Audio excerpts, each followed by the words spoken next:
Assalamualaikum warahmatullahi wabarakatuh. Bismillahirrahmanirrahim. Alhamdulillahirabbil alamin wa bihi nasta'in ala umurid dunya waddin. Wassalatu wassalamu ala asyrafil anbiya wal mursalin sayyidina wa maulana Muhammadin wa ala alihi wa ashabihi ajma'in wa la hawla wa la quwwata illa billahil aliyil azim. Subhanaka la ilma lana illa ma 'allamtana innaka antal alimul hakim. Allahumma anfa'na bima 'allamtana wa 'allimna ma yanfa'una wa zidna ilma. Amin ya rabbal alamin. Bapak Ibu hadirin wal hadirat rahimakumullah. Alhamdulillah puji syukur kita panjatkan kehadirat Allah Subhanahu wa taala atas segala karunia nikmat yang dicurahkannya kepada kita. Salawat dan salam semoga senantiasa terlimpah kepada junjungan kita Nabi besar Muhammad Sallallahu Alaihi Wasallam, kepada keluarganya, para sahabat-sahabatnya, dan para pengikutnya yang senantiasa mengikuti sunnah-sunnahnya sampai hari kiamat. Semoga kita, keluarga kita, anak keturunan kita digolongkan sebagai umatnya Nabi Muhammad Sallallahu Alaihi Wasallam dan akan mendapatkan syafaatul uzmah fi yaumil qiyamah. Amin ya rabbal alamin. Bapak Ibu hadirin wal hadirat rahimakumullah. Alhamdulillah sore hari ini kita diperkenankan oleh Allah Subhanahu wa taala untuk melanjutkan kajian Al-Qur'an kita, ya, menggunakan salah satunya adalah Tafsirul Jalalain, atau kemudian juga ya dibaca dengan dari tafsir Ibnu Katsir, juga dari tafsir Al-Kabir. Di Bapak Ibu bisa juga membaca atau menyimak dari berbagai buku-buku tafsir. Insya Allah sore hari ini kita akan melanjutkan, yaitu mengkaji ayat yang ke-144.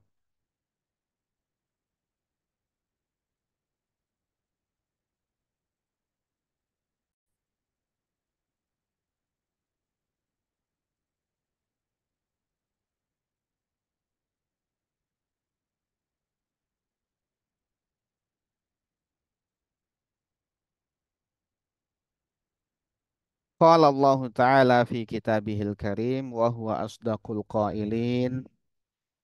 A'udzu billahi minasy syaithanir rajim. Bismillahirrahmanirrahim. Qad nara taqalluba wajhika fis samaa falanuwalliyannaka qiblatan tardaha fawalli wajhaka syatral masjidil haram wa haitsu ma kuntum fawallu wujuhakum syatrah wa innal ladzina utul kitaba la ya'lamuna annahul haqqu min rabbihim wa mallahu bighafilin amma ya'malun. ولئن أتيت الذين أوتوا الكتاب بكل آية ما تبعوا قبلتك وما أنت بتابع قبلتهم وما بعضهم بتابع قبلة بعض ولئن اتبعت أهواءهم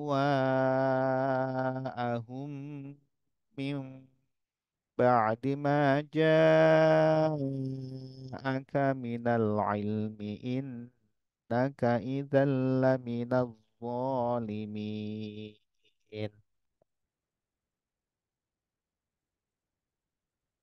Pada ayat sebelumnya Allah Subhanahu wa taala telah menerangkan kepada kita tentang sesuatu yang akan terjadi ya nantinya ketika ada perintah dari Allah Subhanahu wa taala untuk mengalihkan kiblat ke Ka'bah di Masjidil Haram. Yaitu adalah nanti akan ada komentar-komentar dari orang-orang Yahudi dan Nasrani. Komentar-komentar yang ma wallahu ma'an qiblatihimul lati kanu 'alaiha. Ya, ya komentar negatif tentunya ya. Kenapa? Apa yang menjadikan Muhammad dan para sahabatnya itu kok mengalihkan ya arah sholatnya itu ke Ka'bah yang sebelumnya dia menghadap ke Baitul Maqdis. Ya, itu dipertanyakan. Sebagiannya kemudian mengolok-olok bahwa Muhammad itu kebingungan sepertinya ya. Bingung dia ya. Tadi ngadap sana, kemudian ngadap sana lagi, balik lagi ya. Jadi ada yang seperti itu. Dan sebagian besarnya tentu adalah kecewa. Kecewa karena yang sebelumnya dibanggakan justru ketika menghadap Baitul Maqdis itu dibanggakan oleh orang-orang Yahudi. Tuh, ikut kami kan ya. Jadi Muhammad ikut kami ini ya, menghadap ke arah yang sama dengan kami. Jadi awalnya ketika baru hijrah ke Madinah seperti itu. Baru hijrah ke Madinah, arah kiblatnya diarahkan ke Baitul Maqdis. Itu menjadi bangga orang-orang Yahudi. Nah, kemudian setelah berlangsung selama 16 bulan, ya, itu kemudian Allah Subhanahu wa taala mengalihkan, memerintahkan kepada nabinya untuk mengalihkan kiblat ke Ka'bah di di Masjidil Haram. Nah, sebelum Allah Subhanahu wa taala memerintahkan kepada Nabi Muhammad untuk mengalihkan arah kiblat ke Ka'bah, itu Rasulullah Shallallahu alaihi wasallam setiap sholat menghadap Baitul Maqdis, selesai sholat beliau sering menghadapkan wajah beliau ke langit. Sering kemudian mendongak ke atas ya, meminta kepada Allah agar kemudian kiblatnya diarahkan ke Ka'bah. Ya, itu sering dilakukan oleh Nabi. Sering. Tiap selesai sholat menghadap Baitul Maqdis, beliau mengangkat wajahnya beliau ke langit. Sangat mengharapkan kepada Allah Subhanahu wa taala untuk memberi perintah agar mengalihkan ke Ka'bah. Kenapa demikian? Ya karena memang eh, kiblat apa itu Ka'bah di Masjidil Haram itu ya itu adalah arah kiblatnya dari semenjak Nabi Ibrahim alaihissalam. Dan kemudian nampak memang ya tidak ada progres yang berarti di Madinah dengan eh, mengarahkan kiblatnya ke Baitul Maqdis. Orang-orang Yahudi juga tetap tetap dalam ya seperti itu kondisinya tetap memusuhi Nabi, tidak mau mengikuti Nabi. Hanya sedikit sekali dari golongan orang-orang Yahudi itu yang mau mengikuti Nabi. Jadi kemudian ya Nabi menginginkan arah kiblat ke Masjidil Haram ya dengan harapan tentunya ya orang-orang Arab itu kemudian lebih tertarik kepada Islam ya gitu. Maka kemudian ya seringnya Nabi Muhammad SAW menengadahkan wajah beliau ke langit meminta kepada Allah Subhanahu wa taala, maka kemudian Allah Subhanahu wa taala mengabulkan permintaan kekasihnya tersebut dengan turun ayat ke 144 ini. Qad nara taqalluba wajhika fis sama. Qad nara sungguh kami melihat. Qad ini kalau di bertemu dengan fiil mudhari itu biasanya itu litaklil. Litaklil itu adalah eh, apa disedikitkan ya. Misalkan artinya menjadi jarang. Qad yakunu berarti jarang ada. Tapi kalau dengan fi'il madhi itu artinya kukuh litahqiq, sungguh. Qad qamatis shalah itu qadnya itu adalah litahqiq, sungguh telah didirikan salat. Kalau ini bertemu fi'il mudhari itu litaklil, ya, terkadang. Jadi artinya jadi terkadang. Nah, untuk yang konteks ayat ini itu litaksir justru adalah untuk apa? Kaidahnya adalah litaksir bahwa sungguh Allah Subhanahu wa taala sering melihat, ya, sering melihat Nabi menengadahkan wajah beliau ke langit. Jadi yang sering melakukan itu adalah Nabi, gitu ya. Yang sering melakukan itu adalah Nabi. Sehingga semua kan semua itu terlihat oleh Allah Subhanahu wa taala. Tidak ada yang tidak terlihat oleh Allah Subhanahu wa taala. Semua makhluknya terlihat oleh Allah Subhanahu wa taala. Dan ini seringnya Nabi mengangkat wajah beliau ke langit itu adalah, disampaikan di ayat ini. Qad nara, sungguh kami melihat. Taqalluba wajhika, wajahmu sering menengadah, ya, sering mengarah fis samai, ke langit. Jadi mengarah ke langit, menengadahkan wajahmu ke langit. Sungguh kami sering melihat wajah engkau, ya, menengadah ke langit. Dalam rangka apa? Dalam rangka keinginan Nabi, ya, kerinduan Nabi, sholatnya itu menghadap ke Ka'bah, ke Masjidil Haram. Maka kemudian falanuwalliyannak. Maka, ya, pasti akan kami palingkan engkau. Falanuwalliyannak, maka pasti kami akan palingkan engkau, akan arahkan engkau. Jadi dari Baitul Maqdis dialihkan kiblatan ke kiblat tardoha, yang engkau ridhoi, yang engkau senangi. Ini adalah memang, ya, sebenarnya sudah di dalam termaktub di dalam kitab-kitab sebelumnya. Kitab Taurat dan kitab Injil pun demikian, ya, ada disampaikan di kitab-kitab tersebut bahwa salah satu dari ciri Nabi Muhammad SAW nantinya akan ada mengarahkan kiblatnya itu ke Ka'bah, sebenarnya itu ada. Dan ini, ya, sesuatu yang sudah ditetapkan oleh Allah Subhanahu wa taala itu pasti akan terjadi, ya. Cuman kita sedang melalui proses begitu, ya. Falanuwalliyannak, maka pasti kami akan palingkan engkau kiblatan, ke kiblat tardoha, yang engkau sukai, yang engkau ridhoi, yaitu adalah ke Ka'bah. Nah, ini baru perintahnya baru turun saat ini. Ya, yang tadi itu saya kulus sufaha itu Allah berikan kabar kepada Nabi bahwa nanti ketika perintah ini akan disampaikan, akan turun, maka akan ada ocehan-ocehan, akan ada omelan-omelan dari orang-orang Yahudi dan juga orang-orang Nasrani dan juga orang-orang musyrik. Ya, mereka akan ngoceh. Jadi itu kabar sebelum perintah ini.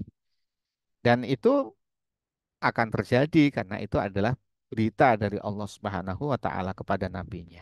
Supaya nabi tentu sudah siap dengan, ya, ketika perintah datang, beliau sudah siap dengan adanya caci maki atau ocehan-ocehan dari orang-orang yang kurang akal itu. Fawalli wajhak. Fawalli, maka hadapkanlah wajhaka, wajahmu, ya, ini perintah kepada Nabi, syatrul Masjidil Haram, ke arah Masjidil Haram. Maka, ya, sekarang mulai hadapkan wajahmu ke arah Masjidil Haram. Dan ini peristiwa ini terjadi ketika Nabi Muhammad SAW itu, ya, sedang sholat di Masjid Bani Salam. Itu masjid yang ada di Kuba yang kemudian dia itu antara, ya, Mekah dan Madinah, ya. Ya. Dan itu waktu itu beliau menghadap ke Baitul Maqdis, sholat zuhur. Menurut riwayat yang lain itu sholat asar. Jadi ini ada yang menyebutkan sholat zuhur, ada yang menyebutkan sholat asar. Tapi ya pada bulan Rajab. Jadi pada bulan Rajab tahun kedua Hijriah, 2 bulan sebelum peristiwa Perang Badar. 2 bulan sebelum peristiwa Perang Badar. Ini terjadi di Masjid Bani Salamah. Kenapa disebut Bani Salamah? Masjid tersebut ada di tanahnya keluarga Bani Salamah. Sehingga disebut Masjid Bani Salamah.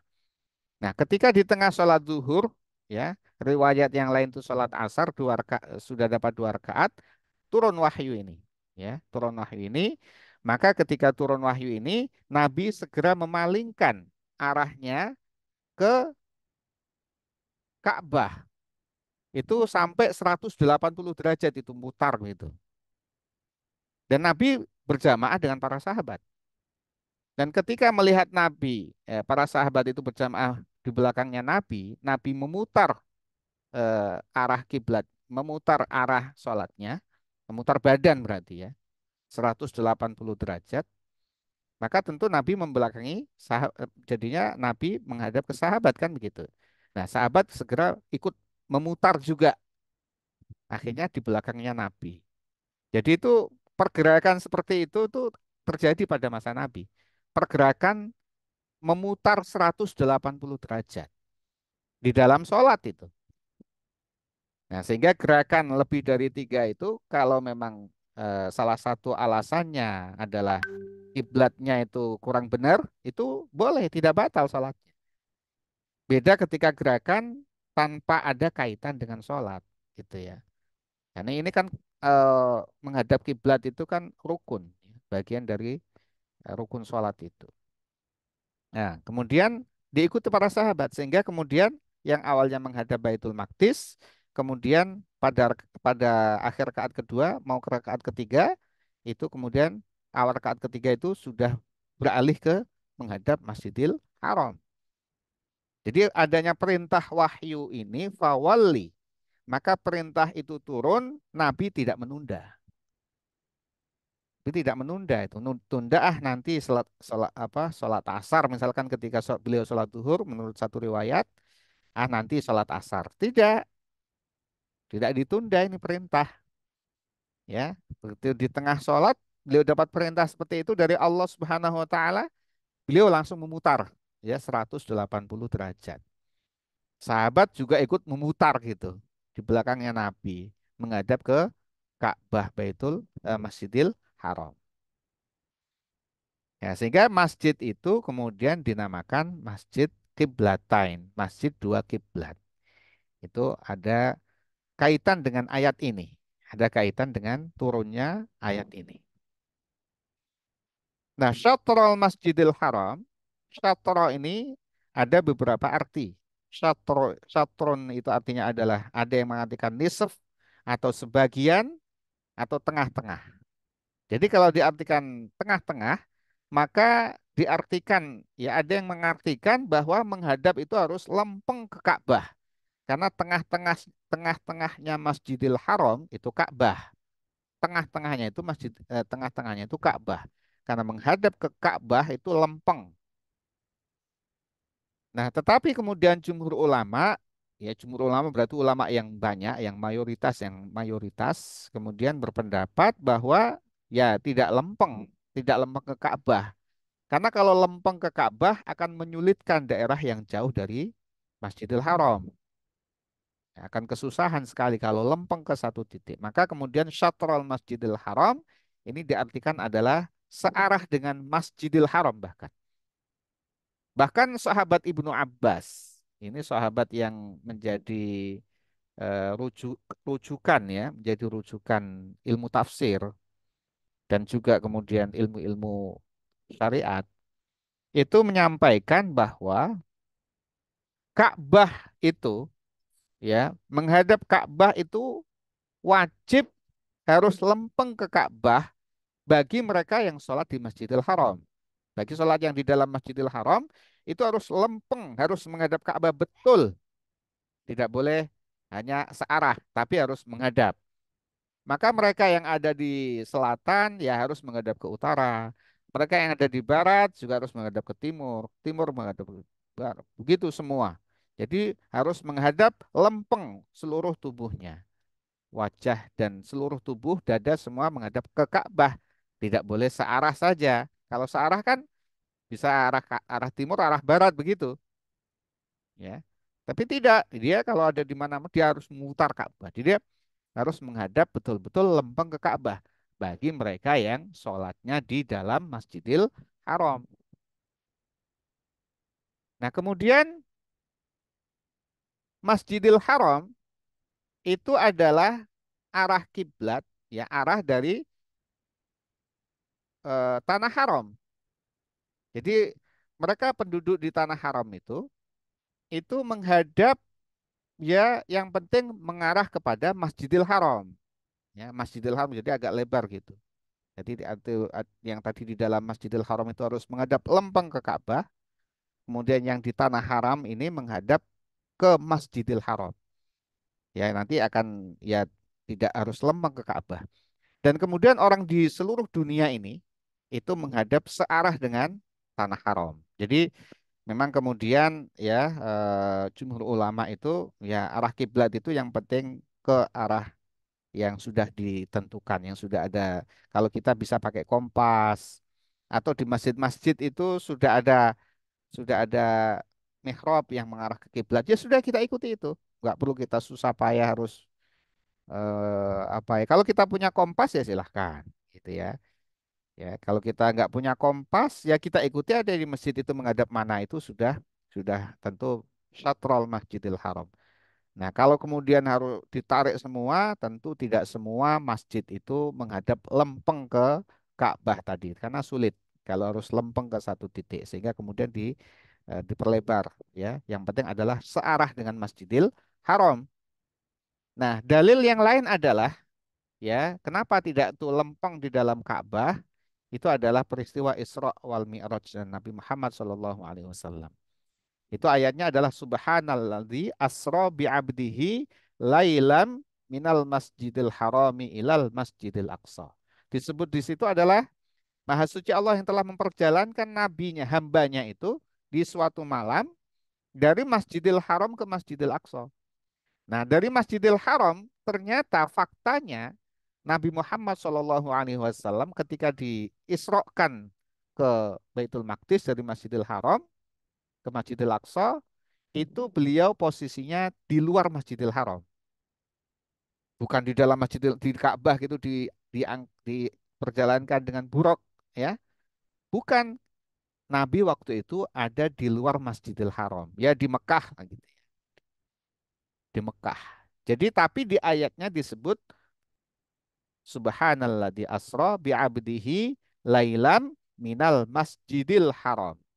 Maka kemudian di sini juga memperkuat tadi dari Ibnu Abbas, sahabat Ibnu Abbas. Jadi yang disebut syatrul masjidil haram, apalagi syatra, tidak langsung fawalli wajhakal baital haram, gitu ya. Kalau fawalli wajhakal baital haram, maka itu sudah harus lempeng ke Ka'bah. Tapi ini syatrul Masjidil Haram, searah dengan arah Masjidil Haram. Dan Masjidil Haram tadi, itu tadi sampai kemudian Ibnu Abbas berpendapat itu tanah haram itu. Kalau bagi yang di luar, bukan di orang yang tinggal di tanah haram, bagi yang di belahan bumi manapun juga, itu yang penting lempeng mengarah ke arah tanah haram itu bahkan lebih luas. Ya, itu tadi dalilnya sebutan minal Masjidil Harami ilal Masjidil Aqsa. Faktanya Nabi diperjalankan Isra wal Mi'raj, diisrokan itu dari posisi beliau yang tidak berada di dalam Masjidil Haram, tapi ada di luar Masjidil Haram. Nah, oleh karena itu kita tidak perlu harus apa ya, harus gundah atau gelisah dengan arah kiblat kita. Ya, arah kiblat kita kadang-kadang ada yang ini kurang ini. Sampai-sampai kemudian ada mihrab yang digempur gitu ya, digempur padahal cuman geser sedikit saja. Akhirnya jadi tidak indah gitu ya. Itu menurut ulama yang berpendapat yang demikian itu tidak perlu dilakukan. Ya, tidak perlu dilakukan karena itu searah ke Masjidil Haram. Bahkan untuk belahan bumi yang jauh dari Masjidil Haram itu yang penting mengarah kepada tanah haram. Ya. Kalau kita di hotel sudah ada tandanya kiblat ke sana, ya sudah kita ikuti. Ya. Bahkan Bapak Ibu sekalian yang dirahmati Allah Subhanahu Wa Taala, Sholat menghadap ke kiblat, ya, ke Baitul Haram, ke Ka'bah tadi, ya, kalau bisa lempeng ke Ka'bah atau Masjidil Haram, itu adalah bagi mereka yang melaksanakan sholat fardu, ya, dan sholat sunnah yang tidak dalam posisi di kendaraan. Ketika orang itu berada di kendaraan, itu boleh melakukan sholat sunnah kemanapun arah kendaraannya itu, sholat sunnah tapi. Kalau dia sholat fardu itu seperti di pesawat atau di perjalanan dulu di onta begitu ya. Sholat fardu ya kalau di onta bisa turun. Ini pesawat atau di bis atau di kereta misal. Itu saatnya sholat datang, sholat subuh biasanya waktunya pendek. Ini jangan sampai tidak sholat. Ya kalau isya mungkin nanti di stasiun mana turun bisa sholat ya. Sholat dengan sempurna. Karena arah kereta atau arah bis itu kan kadang-kadang kanan kiri segala macam ya. Ini kita kalau kita hitung waktu tidak bisa kita dapatkan sholat pada waktunya, maka kita sholat dengan arah manapun kendaraan kita, bis kita atau kereta kita atau pesawat kita itu. Sholat subuh apalagi, jangan nanti nunggu turun pesawat terus sholat subuh udah jam 7 ya, itu udah sholat tidak pada waktunya. Nah kita sholat ya meskipun arahnya tidak ke arah kiblat. Sampai demikian adalah kemurahan dari Allah Subhanahu wa taala ya, kemurahan agama ini kepada umatnya. Jadi tidak sulit sebenarnya beragama ini ya kalau kita memahaminya. Bahkan kalau sholat sunnah itu boleh ya, boleh kita ngikuti kendaraan kita. Kalau sholat dalam kondisi perang bahkan tidak menghadap kiblat, itu menghadap musuh. Musuh ada di timur, kita ngadap timur. Maksudnya ketika berkecamuk begitu ya. Oh malah nggak jelas hadapannya. Ya. Bahkan ketika berkecamuk perang itu yaitu tidak juga diperbolehkan kita meninggalkan sholat. Menghadap ke arah manapun. Pada hakikatnya semua arah itu adalah milik Allah Subhanahu wa taala. Hanya kemudian ketika kita dalam kondisi yang sudah bisa sempurna menjalankan sholat menghadap kiblat, maka itu harus itu menjadi sesuatu yang tidak boleh ditinggalkan. Buktinya Nabi tadi ketika ada perintah ayat ini, ya melalui ayat ini, fawalli wajhaka syatral masjidil haram, beliau di rakaat ketiga mengubah eh, hadap beliau tadi 180 derajat.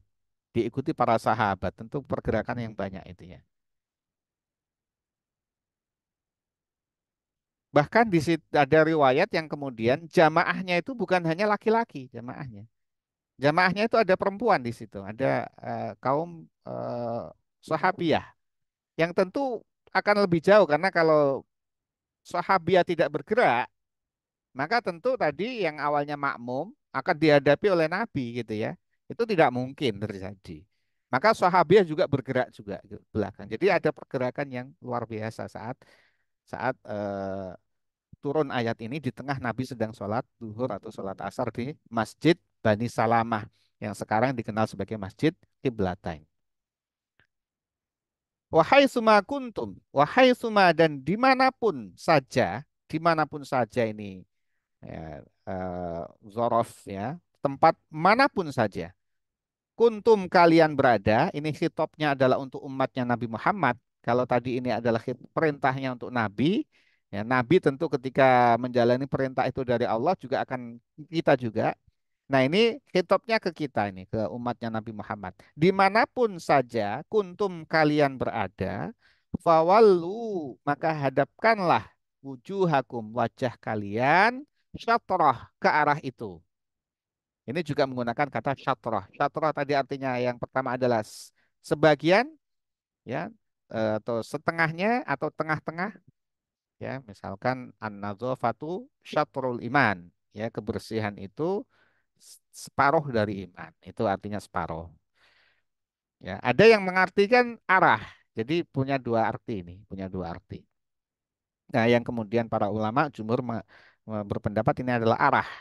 Jadi hadapkanlah wajahmu ke arah kiblat ketika kalian sholat dimanapun kalian berada. Sehingga semua umat muslim ketika sholat semua menghadap ke arah Masjidil Haram tadi itu.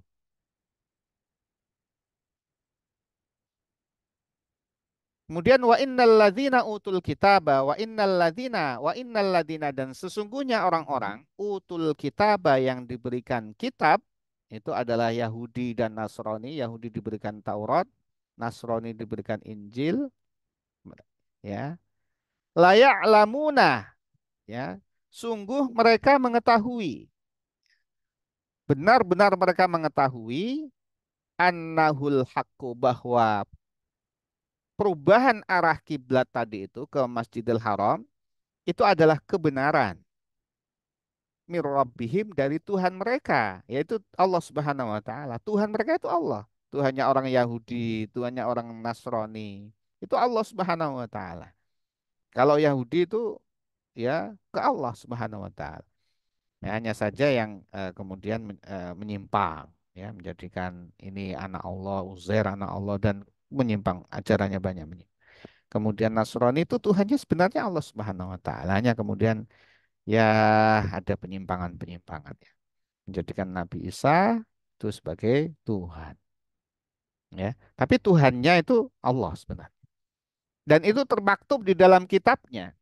Maka kemudian di para ulama, ya, ada yang menafsiri bahwa wa innal ladzina utul kitab dalam ayat ini itu adalah para ulamanya Yahudi dan Nasrani. Kenapa? Karena mereka yang tahu isi kitab Tauratnya, tapi mereka menyembunyikannya, ya. Ulama itu yang dulu ya, mengajarkan, ya, kitab-kitabnya itu. Nah, kemudian ke sini itu ada ditutup-tutupi sehingga makin tidak tahu, makin tidak bisa dilacak. Nah, yang tahu itu sebenarnya tahu bahwa itu ada di dalam kitab. Karena ya salah satu dari ciri nabi akhir zaman adalah nabi yang nantinya ya apa arah kiblatnya itu ke Ka'bah gitu, ke Masjidil Haram, arah sholat, arah ibadah sejak dari Nabi Ibrahim alaihissalam, Nabi Ibrahim, Nabi Ismail terus itu kiblat Ka'bah. Dan itu mereka ketahui karena ada di dalam kitabnya. Tetapi mereka tidak mau menjalankan yang mereka ketahui itu. Nah, inilah yang kemudian, ya, orang yang tahu tetapi tidak mau melaksanakan yang diketahui, maka itu lebih dahsyat ancamannya daripada orang yang tidak mengetahui.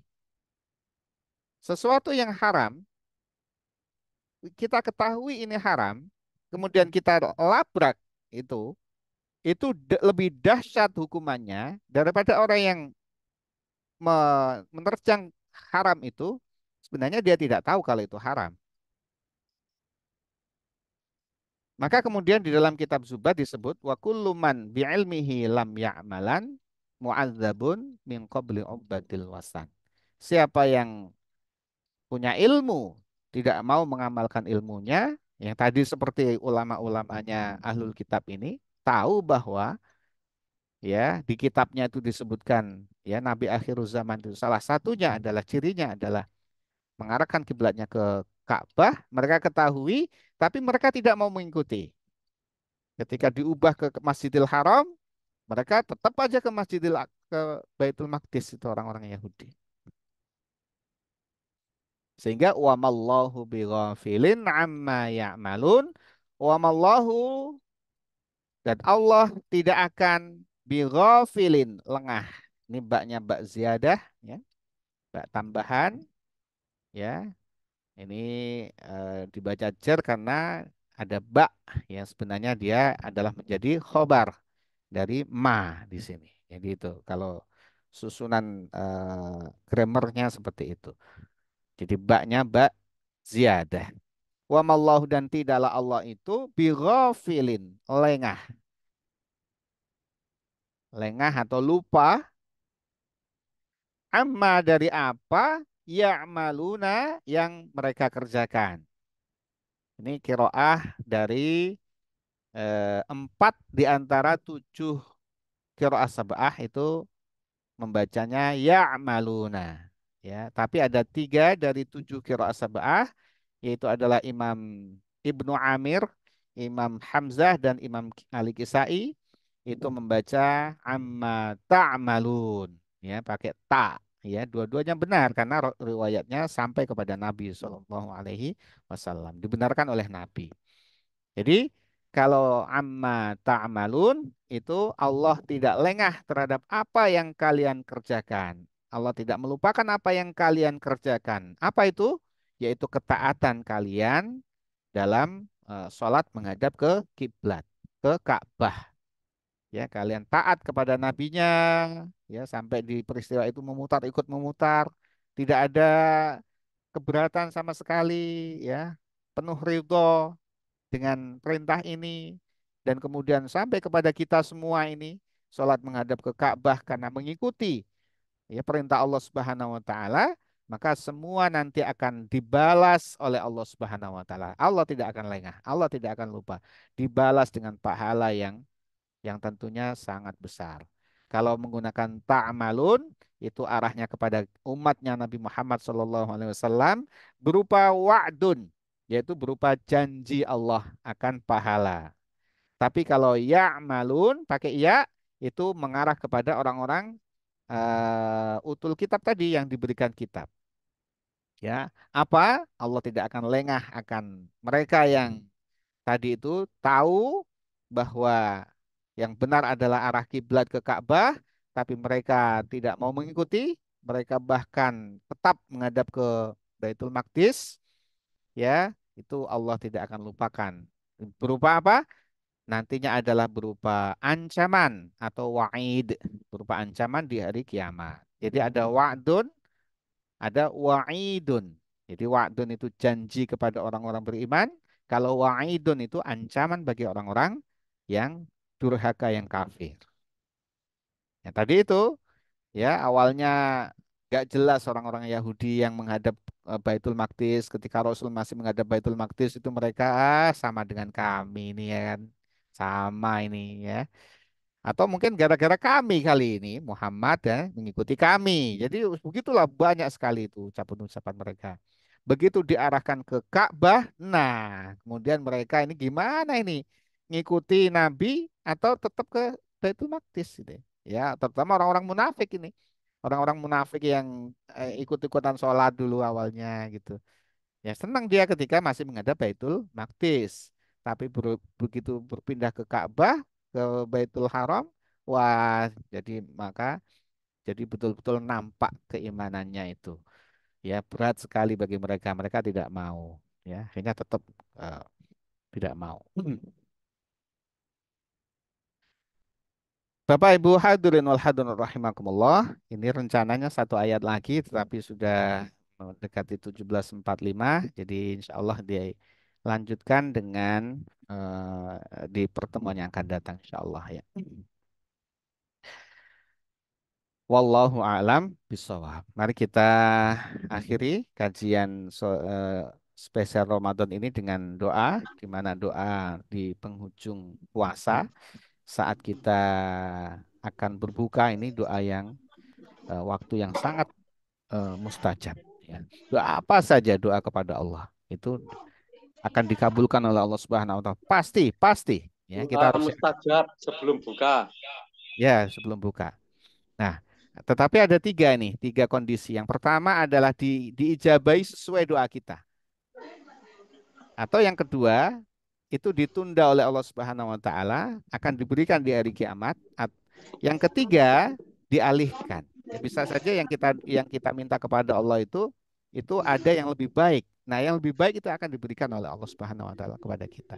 Jadi ini kita doa dengan doa yang tentu yang utamanya adalah meminta ampunan ya kepada Allah Subhanahu wa taala agar kita betul-betul ya Ramadan ini mendapatkan ampunan dari Allah Subhanahu wa taala.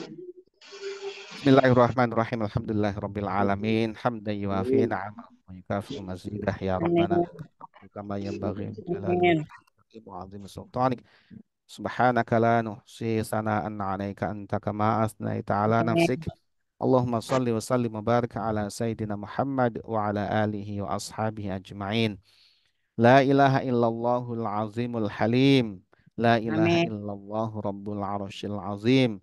La ilaha Amin. illallah rabbus samawati wa rabbul ardi wa rabbul arsyil karim. La ilaha illa anta subhanaka inna kunna minaz zalimin. Amin. Allahumma fir lana dzunubana wa liwalidayna warhamhuma kama rabbayana shaghira. Allahumma Amin. innaka afuwun tuhibbul afwa fa'fu anna ya karim. Allahumma inna nas'aluka ridhaka wal jannah wa na'udzubika min sakhatika wan nar. Allahumma inna Amin. nas'aluka al huda wat tuqa wal afafa wal ghina. Allahumma inna na'udzubika min jahdil bala wa darki syaqa wa su'il qada wa syamatatil a'da. Allahumma inna A'udzu bika min ilmin la yanfa' wa min qalbin la yakhsha wa min nafsin la Amin. tashba' wa min da'watin la yustajabu laha. Rabbana taqabbal minna innaka antas samiul alim wa tub alaina innaka antat tawwabur rahim. Rabbana ighfir Amin. lana dzunubana wa israfana fi amrina wa tsabbit aqdamana wansurna 'alal Amin. qaumil kafirin. Rabbana la Amin. tu'akhidna in nasina aw akhtana. Rabbana wa la tahmil 'alaina isran kama hamaltahu 'alal ladzina min qablina. Rabbana wa la Amin. tuhammilna ma la taqata lana bih wa'fu 'anna Amin. lana warhamna anta maulana fansurna 'alal qaumil kafirin. Rabbana hab Amin. lana min azwajina wa dhurriyyatina qurrata a'yun waj'alna lil muttaqina imama. Rabbana zalamna anfusana wa illam taghfir lana wa tarhamna lanakunanna minal khasirin. Rabbana atina Amin. ya hasanah wa fil akhirati hasanah wa qina adzabannar wa sallallahu Amin. ala sayyidina Muhammad wa ala alihi wa sahbihi wa sallim subhana rabbika Amin. rabbil izzati amma yasifun wa salamun alal mursalin walhamdulillahi rabbil alamin. Al-Fatihah. A'udzu billahi minasyaitonir rajim. Bismillahirrahmanirrahim. Alhamdulillahirabbil alamin. Maliki yaumiddin. Iyyaka na'budu wa iyyaka nasta'in. Ihdinas siratal mustaqim. Ghairil maghdubi 'alaihim waladdallin. Mari kita tutup dengan membaca doa kafaratul majelis. Bismillahirrahmanirrahim. Bismillahirrahmanirrahim. Alhamdulillah. Subhanakallahumma wa Allahumma bihamdika bihamdika asyhadu asyhadu an an la la ilaha illa ilaha anta illa anta astaghfiruka wa atubu astaghfiruka wa ilaik. atubu ilaik. Walafu minkum. Wassalamualaikum warahmatullahi wabarakatuh.